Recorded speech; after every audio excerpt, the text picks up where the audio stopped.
اعوذ باللہ من الشیطان الرجیم بسم اللہ الرحمن الرحیم یا ایہا الذین آمنوا اذا تداینتم بدین الی اجل مسمی فاکتبوہ ولیکتب بینکم کاتب بالعدل یا ایہا الذین آمنوا اے ایمان والو اذا تداینتم بدین جب تم معاملہ کرو بدین قرضے کا ادھار کا الی اجل مسمی ایک وقت مقرر تک کے لیے فاکتبوہ پس لکھ لو اس کو وَلْيَكْتُبْ بَيْنَكُمْ كَاتِبٌ بِالْعَدْلِ اور چاہیے کہ لکھے کاتب تمہارے درمیان بالعدل انصاف کے ساتھ وَلَا يَأْبَ كَاتِبٌ اور انکار نہ کرے کاتب ان یکتبا یہ کہ لکھے کما علمہ اللہ جس طرح اللہ نے اسے سکھایا ہے فَلْيَكْتُبْ پس چاہیے کہ لکھے۔ سورۃ البقرہ کا آخری حصہ انفاق فی سبیل اللہ جاری ہے۔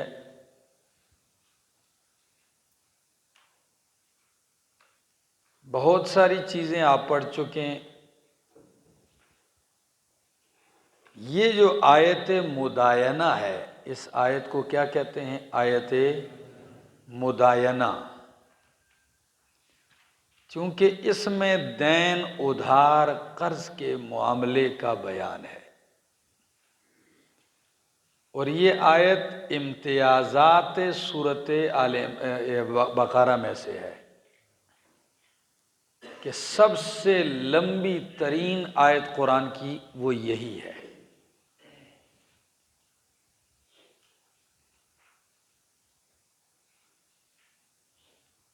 اور یہ جو آیت مداینہ ہے یہ بطور تتمہ سمجھ لو یا اس کو تنویر سمجھ لو ما سبقہ دونوں دعووں پر، جہاد فی سبیل اللہ اور انفاق فی سبیل اللہ، اس سے ان دونوں مضامین پر روشنی پڑتی ہے۔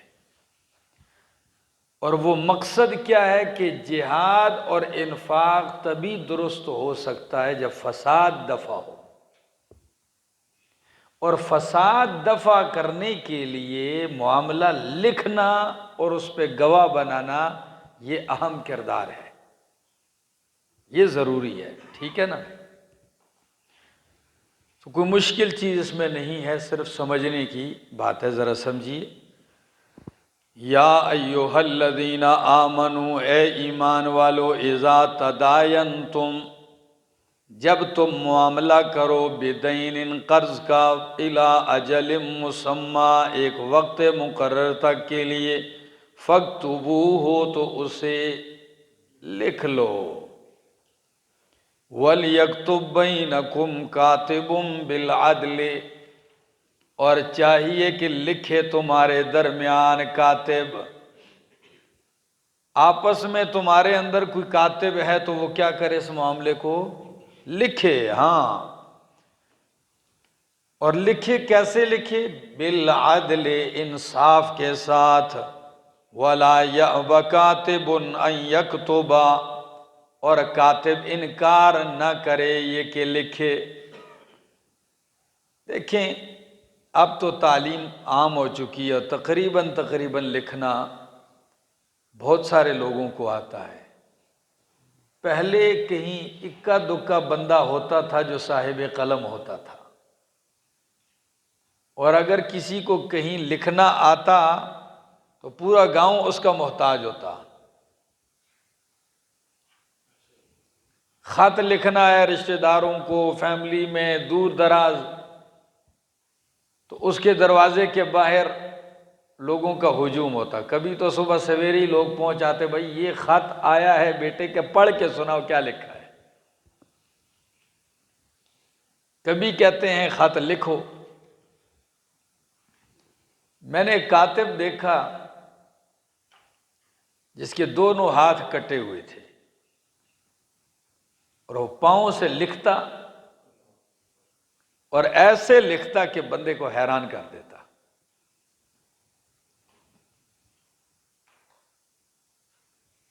تو کاتب کو چاہیے کہ لکھ دے، کسی سے لکھوا لو معاملہ۔ اچھا، لکھنے والے کو ترغیب دے دی۔ قرآن کسی جانب کو ادھورا نہیں چھوڑتا۔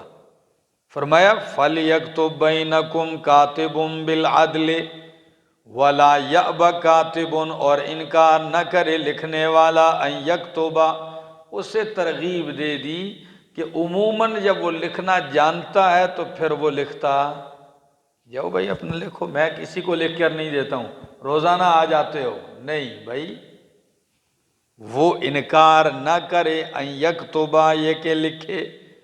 اور اسے بھی ایک اشارہ دے دیا، فرمایا وَلْيَكْتُبْ ان یکتبا، یہ کہ لکھے کما علمہ اللہ، جس طرح کہ اللہ نے اسے سکھایا ہے۔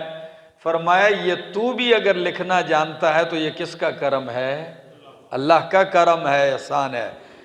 فَلْيَكْتُبْ، بس چاہیے کہ لکھے، وَلْيُمْلِلْ، اور چاہیے کہ املا کرے۔ املا جانتے ہو؟ بولنا، لکھوائے۔ الذی، وہ شخص، علیہ الحق، جس پر قرض ہے۔ کیا گہرائی ہے قرآن مقدس کی! دو بندوں نے ادھار کا معاملہ کیا، کاتب لایا جا رہا ہے، وہ لکھ رہا ہے، اس کو حکم ہے انصاف سے لکھے، انکار نہ کرے۔ اب بولے کون؟ ایک قرض لینے والا ہے اور ایک قرض دینے والا ہے۔ کون لکھوائے؟ یہ مضمون جو کاتب کو لکھنا ہے یہ بولے گا کون؟ تو قرآن مقدس نے فرمایا یہ جس کے اوپر قرض ہے یہ بولے، یہ لکھوائے۔ اس میں کیا حکمت ہے؟ اس میں حکمت یہ ہے لکھوا بھی رہا ہے اور سب کو گواہ بھی بنا رہا ہے۔ سمجھ آ رہی ہے؟ یہ سب اس کے اوپر شہادت بھی دیں گے کہ تو خود ہی تو لکھوا رہا تھا۔ تو اقرار بھی لوگوں کے سامنے اس سے کیا کیا جا رہا ہے؟ کروایا جا رہا ہے۔ تو فرمایا وَلْيُمْلِلْ، بیان کرے، املا کروائے، الذی، وہ، علیہ الحق، جس پر قرض ہے، وَلْيَتَّقِ اللَّهَ رَبَّهُ، اور چاہیے کہ ڈرے اللہ سے جو اس کا رب ہے، وَلَا يَبْخَسْ مِنْهُ شَيْئًا، اور کمی نہ کرے اس سے شیئا، کچھ بھی۔ یعنی لکھوانے میں اگر اس نے 1,00,000 دینا ہے تو یہ نہ لکھوا دے 90,000 لکھ دو، ایسا کم نہیں کروانا، جتنا اس پر حق بنتا ہے دینا وہ پورا پورا لکھوائے۔ آگے فَإِنْ كَانَ الَّذِي عَلَيْهِ الْحَقُّ، یہ لکھنے میں بھی بڑی باتیں ہیں۔ کچھ معاملات میں پتہ چلا، جب پولیس کا معاملہ عدالت میں گیا تو پولیس نے دن کے 12 بجے جو کام ہوا تھا اس کو رات 12 بجے لکھ دیا۔ اس تفتیشی نے دن 12 بجے کے کام کو رات کیوں 12 لکھا؟ یہ تو پھر ہمیں وکیل نے بتایا کہ یہ دن کے 12 بجے کو رات 12 بجے اس لیے لکھا کہ کیس میں کچھ بھی نہیں رہے گا۔ دن کے کیس کی نوعیت اور ہوتی ہے اور رات والے کی اور ہوتی ہے۔ اور یہ کیوں کیا اس نے؟ یہ اس نے پیسے کھائے تھے۔ تو عموماً کاتب ایسا کر جاتے ہیں، لکھنے والے عموماً لکھوانے والے بھی معاملے کی لکھت میں غلط بیانی کر جاتے ہیں۔ اللہ نے ان کو بھی باندھ دیا ہے، کاتب عدل سے لکھے، اور جب بھی لکھنے عدل عدل سے لکھتا ہے پورے ملک کا نظام درست ہوتا ہے۔ جب قلم نہ بکے، قلم صحیح چلے، عدل سے چلے، تو فساد دفع ہوتا ہے کہ نہیں ہوتا؟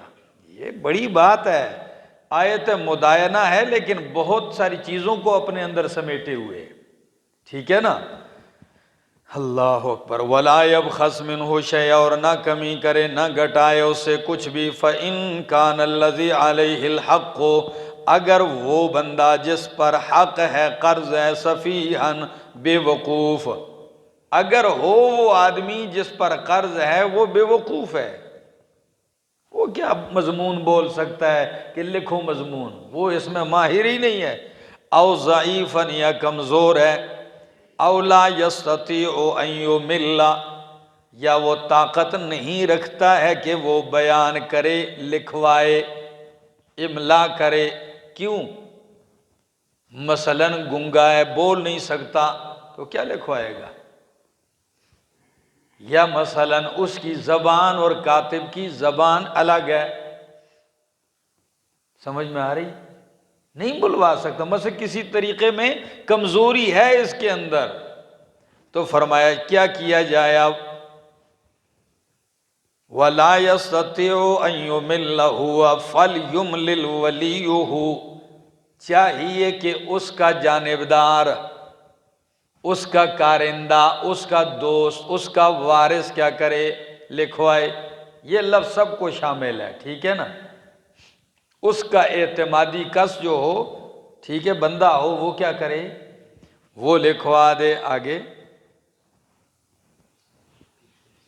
وَاسْتَشْهِدُوا، اور گواہ بناؤ، مِن رِجَالِ وَاسْتَشْهِدُوا شَهِیدَینِ، اور گواہ بناؤ شہیدین، دو گواہ، لکھو بھی اور اس پر کتنے گواہ بناؤ؟ دو گواہ بناؤ، مِن رِجَالِکُمْ، تمہارے مردوں میں سے، فَإِن لَّمْ يَكُونَا رَجُلَيْنِ فَرَجُلٌ وَامْرَأَتَانِ، اگر نہ ہو دو مرد، فرجل وامرأتان، تو ایک مرد اور دو عورتیں گواہ بنا لو، دو مرد گواہ بنا لو اپنوں میں سے، یا مرد ایک ہی ہے تو ایک مرد اور دو عورتیں ملا لو۔ یہ عورتیں کیوں ہیں ذرا آگے آ رہا ہے، فرمایا ایک مرد اور دو عورتیں، ممن ترضون من الشہداء، ان میں سے جن کو تم پسند کرتے ہو گواہوں میں سے، اپنی پسند کے اور اعتماد کے گواہ بنا لو۔ اور دو عورتیں گواہ کیوں ہیں؟ ان تضل احداہما فتذکر احداہما الاخری، اگر بھول جائے ان میں سے ایک، فتذکر احداہما، تو یاد دلائے ان میں سے ایک، الاخری، دوسری کو۔ عورتیں چاہے گھر کے معاملات، بچے ہوتے ہیں، حافظے کی کمزوری ہے، ناقصات العقل ہیں، ٹھیک ہے نا؟ تو بھول جائیں تو دو، اس لیے کہ اگر ایک بھول جائے تو دوسری اس کو یاد دلائے۔ وَلَا يَأْبَ الشُّهَدَاءُ إِذَا مَا دُعُوا، اور نہ انکار کریں گواہ جب وہ بلائے جائیں، یعنی کورٹ میں، عدالت میں آپ نے وہ اسٹامپ پیپر پیش کر دیا جس پہ معاہدہ لکھا تھا، وہ رسید پیش ہو گئی، تو اگر ان دو گواہوں کی ضرورت پڑ جائے تو ان کو چاہیے کہ وہ گواہی دینے سے انکار نہ کریں۔ وَلَا يَأْبَ الشُّهَدَاءُ، اور انکار نہ کریں گواہ، اذا ما دعوا، جب بھی وہ بلائے جائیں۔ وَلَا تَسْأَمُوا، اور سستی نہ کرو، ان تکتبوہ، یہ کہ لکھو تم اس کو۔ کتنی پیاری ترغیب دی جا رہی ہے، فرمایا سستی نہ کرو، ان تکتبوہ، کہ تم لکھو، صغیراً او کبیرا، معاملہ چھوٹا ہو یا بڑا ہو، الی اجلہ، اس کے وقت مقرر تک، جیسا بھی ہے لکھ لو۔ جتنا معاملہ بڑا ہوگا اتنی سنگینی بڑھے گی، تو لکھنا اتنا ہی اہم ہے، لکھ لو، چھوٹا ہو یا بڑا معاملہ ہو، اس کے وقت مقرر تک۔ ذالکم اقسط عند اللہ، یہ زیادہ انصاف کے قرینے انصاف ہے، عند اللہ، اللہ کے ہاں، واقوم للشہادت، اور زیادہ درست رکھنے والا ہے گواہی کو۔ لکھنے میں گواہوں کے لیے بھی پریشانی نہیں بنے گی کہ کل وہ گواہی لکھی ہوئی چیز کی دیں گے، ان کو بھی بھولے گا نہیں کہ یہ میری گواہی تھی اور میرا سائن ہوا ہے، میرا انگوٹھا لگا ہوا ہے۔ بات سمجھ میں آ رہی ہے نا؟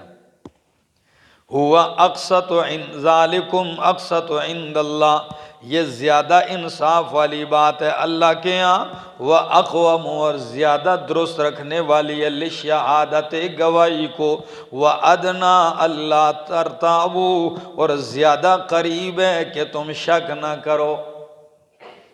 یہ کمالات ہیں اس میں، تمہارے اندر اگر کوئی شک وہم پیدا ہوگا، بھول چوک، تو وہ بھی نہیں ہوگی، لکھ لیا کرو۔ الا ان تکون تجارتاً حاضرتاً، ہاں مگر یہ کہ ہو معاملہ تجارت حاضرتاً، حاضر، ہاتھوں ہاتھ، کیا؟ ہاں، تدیرونہا، جس کو تم لیتے دیتے ہو، بالکل ساری چیز موجود ہے، پیسے یہ لو اور چیز مجھے دے دو،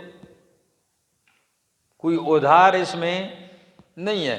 تو فرمایا اب اگر تم نہیں لکھتے تو فَلَيْسَ عَلَيْكُمْ جُنَاحٌ، تم پر کوئی گناہ نہیں ہے، لیکن عموماً ادھار کے معاملے، قرض کے معاملے کیا کر لیا کرو؟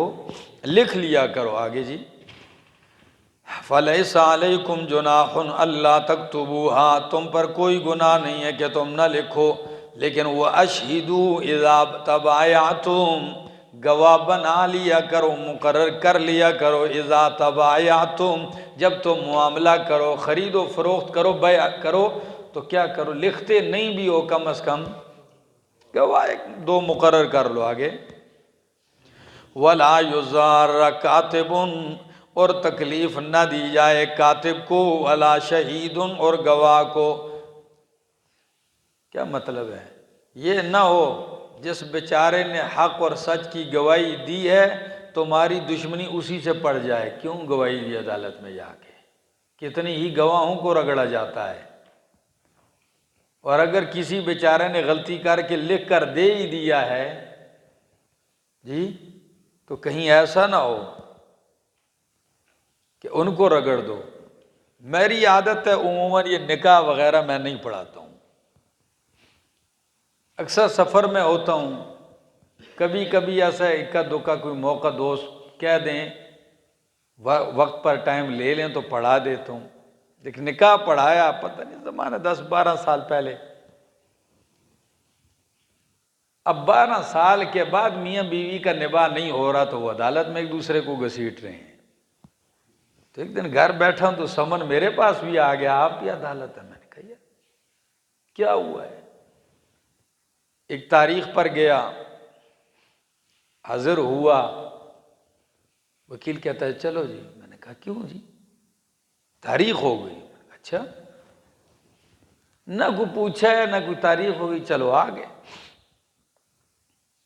پھر میں نے وکیل سے کہا یار آئندہ تاریخ تو یہ اپنی مرضی سے دیں گے، میں نے بیانات کرنے ہیں تو وہ لوگ بھی پریشان ہوں گے، لیکن مجھے اتنا بتاؤ مجھ سے پوچھنا کیا ہے؟ مسئلہ ان دونوں کا ہے۔ اگلی تاریخ پہ میں گیا تو وہ جج جو تھی وہ خاتون تھی، تو میں حاضر ہوا تو وہ مجھے دیکھے، یہ نکاح آپ نے پڑھایا ہے؟ میں نے کہا جی یہ جرم میں نے کیا ہے، یہ غلطی میں نے کی ہے۔ تو وہ ہنس پڑی، جی یہ تو غلطی نہیں ہے۔ میں نے غلطی نہ ہوتی تو ادھر کھڑا ہوتا، غلطی نہ ہوتی تو یہ دوسری تاریخ پہ یہاں کھڑا ہوتا۔ اب اگر گواہ کو بھی ایسے گھسیٹا جائے، یہ تو خیر گھسیٹا نہیں، لیکن اگر اس کو بھی پریشان کیا جیسے قتل کے معاملات میں، اور ایسے بہت سارے معاملات ہیں، پھر گواہوں کی بولیاں لگتی ہیں، پھر گواہوں کو دھمکیاں ملتی ہیں، تو اللہ رب العزت نے گواہوں کو بھی ترغیب دی، لیکن ساتھ ان کا تحفظ بھی کیا۔ کیا تحفظ کیا؟ فرمایا وَلَا يُضَارُّ كَاتِبٌ، اور نہ تکلیف دی جائے کاتب کو اور نہ گواہ کو، وَإِن تَفْعَلُوا اور اگر تم کرو، فَإِنَّهُ فُسُوقٌ بِكُمْ پس یہ گناہ ہے تمہارے ساتھ، یہ تمہاری بے راہ روی ہے، ہاں یہ تمہارا حد سے نکلنا ہے۔ وَاتَّقُوا اللَّهَ اور ڈرو اللہ سے، وَيُعَلِّمُكُمُ اللَّهُ اور اللہ تمہیں تعلیم دیتا ہے۔ اللہ سے ڈرو، اللہ تمہیں کتنے بہترین طریقے سے تعلیم دے رہا ہے۔ وَاللَّهُ بِكُلِّ شَيْءٍ عَلِيمٌ اور اللہ ہر چیز جاننے والا ہے۔ وَإِن كُنتُمْ عَلَى سَفَرٍ اگر ہو تم سفر میں، وَلَمْ تَجِدُوا كَاتِبًا اور کاتب نہ پاؤ، سفر میں کوئی لکھنے والا بھی نہیں مل رہا، فَرِحَانٌ مَقْبُوضَةٌ تو پس رہن ہے مقبوضۃ قبضے میں دی ہوئی، مقبوضہ قبضے میں دی ہوئی، مقبوضہ کشمیر یعنی قبضے میں دیا ہوا کشمیر، سمجھ میں آ گیا کہ قبضہ کیا ہوا اور ایک قبضہ میں دیا ہوا۔ تو فرمایا فَإِن لَّمْ تَجِدُوا كَاتِبًا اگر نہ پاؤ تم کاتب، فَرِحَانٌ مَقْبُوضَةٌ پس رہن ہے قبضہ میں دی ہوئی۔ فَإِنْ أَمِنَ بَعْضُكُمْ بَعْضًا رہن کیا ہے؟ گروی۔ میں نے آپ سے کہا بھائی مجھے یہ سائیکل دے دو، آپ نے مجھے دے دی، میں نے کہا آپ کو پیسے دے دوں گا 2 مہینے 3 مہینے بعد، اب آپ کا اعتماد نہیں آ رہا، کاتب بھی نہیں ہے کہ لکھا جائے، میں نے کہا چلو ایسا ہے یہ میری گھڑی ہے ٹھیک ٹھاک قیمتی ہے، یہ بھی رکھ لو، ٹھیک ہے نا؟ تو اگر آپ کا سائیکل لے کر میں چھپ گیا اور بھاگ گیا تو گھڑی سے اپنی قیمت کیا کر لینا؟ پوری کر لینا۔ یہ ایک ضمانت ہے، گارنٹی دینی ہے، ٹھیک ہے نا؟ یہ رہن ہے، جس دن میں آپ کے پیسے آپ کی چیز آپ کو واپس دوں گا تو اپنا رہن کیا کر لوں گا؟ واپس لے لوں گا، ٹھیک ہے؟ لیکن رہن سے آپ کے لیے فائدہ اٹھانا یہ جائز نہیں ہے، ٹھیک ہو گیا؟ آگے جی فَإِنْ أَمِنَ بَعْضُكُمْ بَعْضًا پس اگر اعتماد کریں تمہارے بعض پر، فَلْيُؤَدِّ الَّذِي اؤْتُمِنَ پس چاہیے کہ ادا کرے وہ شخص اؤْتُمِنَ امانتہ جس پر اعتماد کیا گیا ہے اس کی امانت کا، جس پر کسی نے اپنی امانت کا کیا کیا؟ اعتماد کیا، یہ لو بھائی۔ وَلْيَتَّقِ اللَّهَ اور ڈرو اللہ سے، رَبَّهُ وَلْيَتَّقِ اللَّهَ رَبَّهُ چاہیے کہ ڈرے اللہ سے جو اس کا رب ہے۔ وَلَا تَكْتُمُوا الشَّهَادَةَ اور مت چھپاؤ گواہی کو، وَمَن يَكْتُمْهَا اور جو چھپائے گا اس کو، فَإِنَّهُ آثِمٌ قَلْبُهُ پس بے شک گناہگار ہے اس کا دل، کیا ہے؟ گناہگار ہے اس کا دل۔ آثِمٌ قَلْبُهُ سے اشارہ کر دیا، ایسی گواہیاں چھپاتے چھپاتے پھر دل پہ ختم القلب لگ جائے گا، کیا لگ جائے گا؟ ہاں نتیجہ بن جا رسید۔ واللہ بما تعملون علیم اور اللہ اس پر جو تم عمل کرتے ہو علم رکھنے والا ہے۔ للہ ما فی السماوات وما فی الارض اللہ ہی کا ہے جو کچھ آسمانوں میں ہے اور زمین میں ہے۔ للہ جار مجرور مقدم، ٹھیک ہے نا؟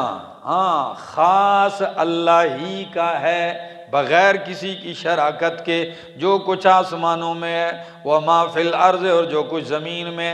سورت کا تتمہ ہے، کیا تتمہ ہے؟ آگے اللہ للہ ما فی السماوات وما فی الارض وَإِن تُبْدُوا مَا فِي أَنفُسِكُمْ اگر تم ظاہر کرو وہ جو تمہارے نفسوں میں ہے، دلوں میں ہے، او تخفوہ یا چھپاؤ اس کو، یحاسبکم بہ اللہ حساب کرے گا اس کے ذریعے اللہ تمہارا، اس کا کیا کرے گا؟ اللہ تم سے حساب لے گا، چھپاؤ یا ظاہر کرو۔ ایک بات یہ لے لو، اگر اس کو عقیدے کے ساتھ جوڑو گے تو بات تو آسان ہے کہ عقیدہ اگر تم دل میں غلط رکھو یا زبان پہ لاؤ حساب، کیونکہ اعتقاد کے ساتھ تعلق ہے۔ اگر اس کو عام لوگے تو پھر کئی مفسرین نے اس کو منسوخ مانا ہے، وہ کہتے ہیں جی بعد والی آیت نے اس کو منسوخ کیا۔ کون سی آیت نے؟ لا یکلف اللہ نفسا الا وسعها۔ بھئی دل کی بات پہ کسی کی طاقت ہے؟ دل میں تو بہت سارے خیالات آتے رہتے ہیں، تصورات آتے رہتے ہیں جی، سوچیں آتی رہتی ہیں۔ تو فرمایا اگر ظاہر کرو یا چھپاؤ دل میں تمہارا حساب ہوگا، پھر تو معاملہ بڑا سخت ہے، ٹھیک ہے نا؟ تو پھر کچھ لوگ مفسرین نے اس کو منسوخ قرار دیا ہے۔ لیکن اگر آپ یہ کہو گے کہ عقیدہ چھپاؤ یا ظاہر کرو، تو عقیدہ چاہے دل کے ساتھ ہو جس کا تعلق، ٹھیک ہے نا، یا اعمال کے ساتھ ہو، اس کا حساب تو اللہ ضرور کرے گا۔ یا بعض مفسرین کرام فرماتے ہیں کہ اس سے وہ وسوسے مراد نہیں، یہ وسوسہ خیالات دو قسم کے ہیں، یہ بھی لکھ لو۔ وساوس اور خیالات کتنی قسم کے ہیں؟ ایک ہے وسوسے کا آنا، یہ دوران نماز بھی خیالات آ سکتے ہیں، برے بھی آ سکتے ہیں، اور ایک ہے خیالات کو لانا، جو آئیں اس پہ حساب نہیں ہے، لیکن ایک بندہ بیٹھ کے سوچتا ہی اسی لیے، وسوسے لاتا ہے، خیالات غلط پیدا کرتا ہے۔ آپ اس کو تھوڑا سا سوچیں گے تو آپ اس کی تہ تک پہنچ جائیں گے، ٹھیک ہے نا؟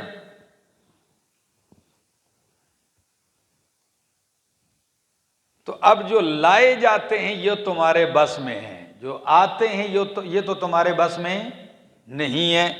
فرمایا ان تبدوا ما فی انفسکم او تخفوه یحاسبکم بہ اللہ فیغفر لمن یشاء ویعذب من یشاء، پس بخشے گا اللہ جس کو چاہے گا اور سزا دے گا اللہ جس کو چاہے گا۔ واللہ واسع واللہ علی کل شیء قدیر، اور اللہ ہر چیز پر قادر ہے۔ ایک روایت میں آتا ہے کہ حضرت ام المومنین صدیقہ کائنات حضرت عائشہ رضی اللہ تعالیٰ عنہا سے پوچھا گیا اس آیت کے متعلق، تو وہ فرماتی ہیں اس آیت کے متعلق میں نے نبی علیہ السلام سے پوچھا، تو فرمایا ایسے خیالات اور ایسی چیزوں کی، ایسے گناہوں کے کفارات اللہ دنیا میں کر دیتے ہیں، ان کا حساب ادھر ہی ہو جاتا ہے۔ فرمایا بخار ہے، بیماری ہے، تکلیفیں ہیں، حتیٰ کہ کانٹا بھی چبھتا ہے تو یہ بہت سارے گناہوں کا کفارہ بنتا ہے۔ یہاں تک کہ آپ اپنی جیب کے اندر کوئی چیز رکھتے ہیں لباس میں، اور وہ تلاش کرتے ہیں ایک جیب میں اوہ نہیں، دوسری میں نہیں، تیسری میں جا کے کہیں ملتا ہے، اس تکلیف پر بھی اللہ آپ کے گناہ معاف کرتا ہے، ٹھیک ہے نا؟ یہ بھی ایک محاسبہ کی صورت ہے کہ اللہ اس سے حساب لیتا ہے، بہت ساری چیزوں کے گناہ اس سے کیا ہوتے رہتے ہیں، معاف ہوتے چلے جاتے ہیں۔ آگے جی، آمن الرسول بما انزل الیہ من ربہ، ایمان لایا رسول بما انزل الیہ من ربہ، اس پر جو اتارا گیا ہے، نازل کیا گیا اس کی طرف، من ربہ اس کے رب کی طرف سے، والمؤمنون اور مومن، کل آمن باللہ سارے اللہ پر ایمان لائے، وملائکتہ اور اس کے فرشتوں پر، وکتبہ اور اس کی کتابوں پر، ورسلہ اور اس کے رسولوں پر، لا نفرق بین احد من رسلہ نہیں تفریق کرتے ہم، اور کہتے ہیں لا نفرق ہم تفریق نہیں کرتے بین احد کسی ایک کے درمیان میں رسول ہی اس کے رسولوں میں سے، وقالو اور کہتے ہیں سمعنا ہم نے سن لیا، واطعنا اور ہم نے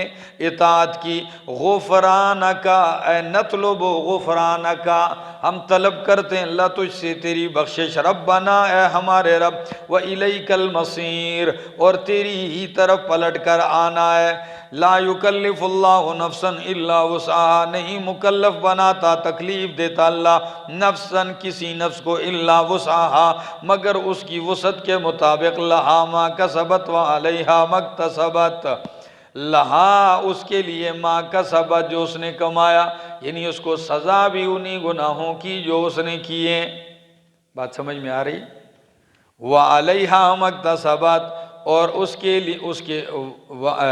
اس کے لیے بدلہ ہے اس نیکیوں کا جو اس نے کمایا، وَعَلَيْهَا اور اس پر وبال ہے، سزا ہے اسی گناہ کی، اکتسبت جو اس نے کمائے ہیں۔ ربنا اے ہمارے رب لا تؤاخذنا نہ ہمارا مواخذہ کر، ان نسینا اگر ہم بھول جائیں، او اخطأنا یا ہم خطا کر جائیں، اے ہمارے رب ولا تحمل علینا نہ ڈال بوجھ ہم پہ، اسرن بوجھ کما حملتہ علی الذین من قبلنا جیسا کہ تو نے بوجھ ڈالا ان لوگوں پر جو ہم سے پہلے ہوئے ہیں۔ ربنا اے ہمارے رب ولا تحملنا ما لا طاقت لنا بہ اور نہ ڈال ہم پہ وہ بوجھ لا طاقت لنا بہ جس کی ہمارے اندر طاقت نہیں ہے، جس کو اٹھانے کی ہم میں سکت نہیں ہے۔ واعف عنا معاف کر دے ہمیں، واغفر لنا اور بخش دے ہمیں، ورحمنا اور ہم پہ رحم فرما، انت مولانا تو ہی ہمارا کارساز مددگار ہے، فانصرنا علی القوم الکافرین پس ہماری مدد کر علی القوم الکافرین کافر قوم کے مقابلے میں۔ سورت کے آخری آیات میں پوری سورت کا نچوڑ اور خلاصہ، اور سورت کا اول اور آخر ایک کر دیا، ٹھیک ہے نا؟ سورت کا اول اور آخر ایک کر دیا۔ تقریر بھی یہی ہوتی ہے، عقل مند بندہ بیان کرتا ہے، آخر میں اپنی بات کو سمیٹ دیتا ہے اور نچوڑ بیان کر دیتا ہے، ٹھیک ہے نا؟ آمن الرسول بما انزل الیہ من ربہ ھدی للمتقین الذین یؤمنون بالغیب ویقیمون الصلاة ومما رزقناہم ينفقون والذین یؤمنون بما انزل الیک وما انزل من قبلک وبالآخرۃ ھم یوقنون۔ ادھر فرمایا یؤمنون بما انزل الیک، اللہ ایمان لاتے ہیں اس پر جو آپ کی طرف اتارا گیا۔ ادھر فرمایا کہ متقین اس وحی پر ایمان لاتے ہیں جو پیغمبر کی طرف اتاری گئی۔ ادھر ترقی کر کے فرمایا پیغمبر خود بھی اس وحی پر ایمان لاتا ہے جو پیغمبر کی طرف اتاری گئی۔ آمن الرسول، سب سے پہلے ایمان کون لایا؟ ہاں، تو رسول بھی مومن ہیں، کیا ہیں؟ ہاں، مومنین کا فرد ہیں، فرد کامل ہیں۔ آمن الرسول بما انزل الیہ من ربہ، ایمان لائے رسول اس پر جو نازل کیا گیا اس کی طرف، من ربہ اس کے رب کی طرف سے، والمؤمنون اور مومن ایمان لائے، صحابہ سارے ایمان لائے، کلن سب کے سب ایمان لائے، باللہ اللہ پر، وملائکتہ فرشتوں پر، وکتبہ اور اس کے رسولوں پر، کتابوں پر اور رسولوں پر۔ تلک الرسل فضلنا بعضهم علی بعض، ٹھیک ہے نا؟ ادھر فرمایا تفضیل کے قائل ہیں، ادھر فرمایا تفضیل کے قائل ہیں مگر تفریق کے قائل، لا نفرق بین احد من رسلی وقالوا سمعنا واطعنا غفرانک، ایسے لوگ ہیں ان کی طرح نہیں جنہوں نے کہا سمعنا وعصینا، میرے پیغمبر کے صحابہ ان کی طرح نہیں، پیچھے گزرا ہے نا جنہوں نے کیا کہا؟ سمعنا ہم نے سن لیا، وعصینا اور ہم نے نافرمانی کی، بلکہ یہ ایسے لوگ ہیں کہتے ہیں سمعنا واطعنا ہم نے سن لیا اور ہم نے اطاعت کی، غفرانک کیا؟ یہ ان کی طرح نہیں ہے کہ ان سے کہا گیا حطۃ نغفر لکم خطایاکم، بلکہ یہ خود ہی کہتے ہیں غفرانک، حنطۃ والے نہیں ہیں بلکہ یہ کیا کہتے ہیں؟ غفرانک، اللہ ہم تجھ سے بخشش چاہتے ہیں، نطلب غفرانک ربنا وإلیک المصیر، اور اے ہمارے رب وإلیک المصیر، وَإِلَيْكَ الْمَصِيرُ، اور آپ ہی کی طرف لوٹ کر آنا ہے۔ لا یکلف اللہ نفسا الا وسعها، نہیں مکلف بناتا اللہ کسی نفس کو مگر اس کی وسعت اور طاقت کے مطابق۔ جتنے بھی احکامات دین ہیں یہ ساری طاقت اور وسعت کے، اور جدھر طاقت کم ہوتی ہے تو حکم بھی بدلتا جاتا ہے۔ بیٹھ کے نہیں پڑھ سکتے، کھڑے ہو کے نہیں پڑھ سکتے ہو تو کیا کرو؟ بدلا کہ نہیں بدلا؟ بیٹھ کے طاقت نہیں، بدل گیا، ٹیک لگاؤ۔ پانی سے وضو کرو، بیماری ہے، پٹیاں لگی ہوئی ہیں، زخم ہے، بھئی تیمم کر لو۔ نماز سفر میں اور یہ گنجائش دی ہے، بھئی 4 ہے 2 کر لو۔ سنت میں تمہیں اختیار دے دیے، جب فرض آدھے کر دیے تو سنت تم نے نہ پڑھے تو تم مجرم نہیں ہو۔ تو لا یکلف اللہ نفسا، یا اس کو جہاد اور انفاق کے ساتھ جوڑ دو چونکہ خلاصہ اس کے ساتھ ہے، ٹھیک ہے؟ تو جہاد میں بھی اللہ جو تمہیں حکم دے رہے ہیں تو تمہاری طاقت اور وسعت کو دیکھ رہے ہیں۔ اللہ کسی نفس کو اس کی طاقت سے بڑھ کر تکلیف نہیں دیتے، اور انفاق کا جو حکم ہے یہ بھی تمہاری طاقت کے ساتھ مشروط ہے۔ جتنی طاقت ہے اتنا کیا کرو، طاقت نہیں ہے تو بھائی نہ کرو نا۔ الا وسعها لها ما کسبت وعلیہا ما اکتسبت، ہر نفس کے لیے بدلہ ہے، جزا ہے، ثواب ہے اسی کا جو اس نے کمایا، وعلیہا، اور ہر نفس کے اوپر وبال ہے ما، اس کا اکتسبت جو اس نے کمایا۔ ہر آدمی کو اپنی نیکی کا ثواب ملے گا اور اس کے گناہ کا عذاب ملے گا۔ آگے ربنا، اے ہمارے رب، لا تؤاخذنا، تو ہمارا مواخذہ نہ کر، ہمیں نہ پکڑ اللہ، گرفتار نہ کر ہمیں سزا میں۔ ان نسینا، اگر ہم بھول جائیں، کیا؟ کیونکہ اولاد آدم ہے نا، تو آدم علیہ السلام بھولے تھے نا، سورت کا شروع ہے، بھولے تھے کہ نہیں؟ اگر ہم بھول جائیں تو مواخذہ، او اخطأنا، یا خطا کر جائیں تو اللہ ہمیں نہ پکڑ۔ تو نسیان اور خطا میں کیا ہے؟ آسان لفظوں میں کہ نسینا، بھول جائیں، یعنی جو کرنا تھا وہ نہ کر سکیں، یہ بھول ہے۔ جو کرنا تھا وہ نہ کریں، بھول جائیں۔ او اخطأنا، یا جو نہیں کرنا تھا وہ کر بیٹھیں، خطا ہے۔ سمجھ میں آ گئی؟ ان نسینا او اخطأنا ربنا ولا تحمل علینا، اے ہمارے رب نہ ڈال ہم پہ بوجھ، اسرن، کیا چیز؟ بوجھ نہ ڈال اللہ ہم پر، کما حملتہ علی الذین من قبلنا، جس طرح کے بوجھ تو نے ڈالا تھا ان لوگوں پر جو ہم سے پہلے گزرے ہیں، یہود پر، نصارہ پر۔ اللہ جو احکام شاقہ تھے اللہ وہ بوجھ ہم پہ نہ ڈال۔